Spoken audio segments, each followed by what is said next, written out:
Bienvenidos a un nuevo podcast de Método Gabla. Soy Noelia Martín Durán, soy la feliz fundadora y directora de Bebés de Signos y la mamá de Método Gabla. ¡Empezamos!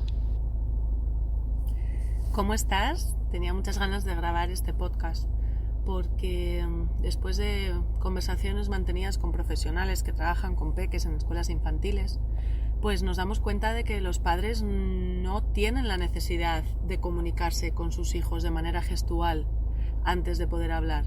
Y no tienen esta necesidad porque siempre surge la misma frase de pero si ya la entiendo, si ya lo entiendo, si ya nos entendemos.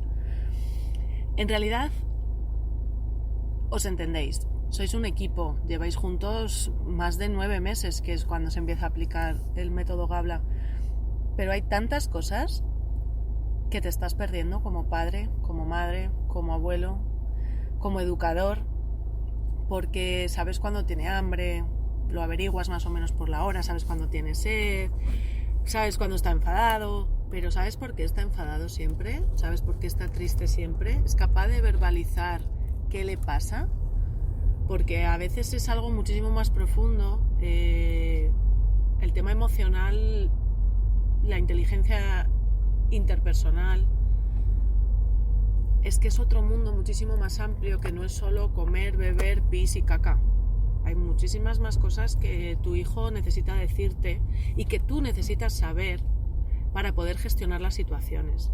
De aquí que últimamente estemos hablando de temas de disciplina positiva, inteligencias múltiples, programación neurolingüística y todo tipo de metodologías educativas respetuosas y estimulantes que tenemos ahora en la realidad, en la sociedad que estamos viviendo. Entonces, el hecho de no saber qué le pasa conlleva que nuestra maternidad, nuestra paternidad, nuestra educación con ellos pues se vea muy mermada, muy mermada, porque no sabemos a qué nos estamos enfrentando, entre comillas, no sabemos qué es lo que tenemos que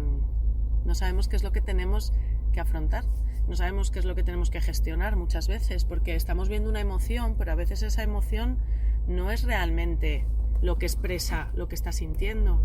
He contado alguna vez que Adrián, cuando era muy pequeñito, pues de repente se enfadaba muchísimo, era como un huracán, y gracias a Gabla podíamos saber cuándo realmente estaba enfadado y cuándo estaba triste, pero estaba expresando enfado. Ha habido una vez que yo me he ido a dar una formación a familias y Adrián estaba súper enfadado. Eso es lo que estaba expresando. Pero yo le preguntaba, Adrián, ¿qué te pasa? Y él me podía asignar mamá, trabajo. Me asignaba mamá y trabajo.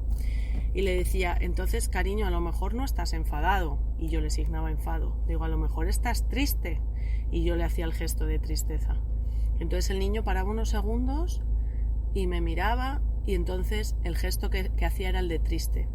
Entonces un niño está expresando una emoción, que está expresando un enfado, pero en realidad en su interior está teniendo algo que le está haciendo infeliz o triste o no le está gustando y le está haciendo expresar una emoción, pero en realidad está sintiendo otra.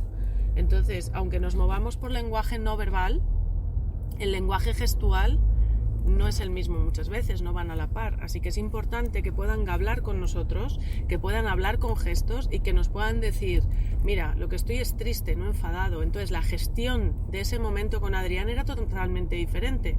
Yo no tenía que gestionar un enfado con él y él no tenía que gestionarse enfadado. Yo tenía que gestionar una tristeza y él tenía que gestionarse triste, ¿entendéis? Entonces, bueno, es importantísimo entender la necesidad que tenemos de entender a nuestros hijos en algo más amplio que caca, pedo, culo, pis, ¿no? Perdóname que lo diga así, pero me refiero que es que hay muchas más necesidades, que tengo hambre, tengo sueño, tengo frío, porque a veces también tenemos miedo y hay que saber a qué has tenido miedo, a un sonido, a algo que has visto, a una cara, a una sensación.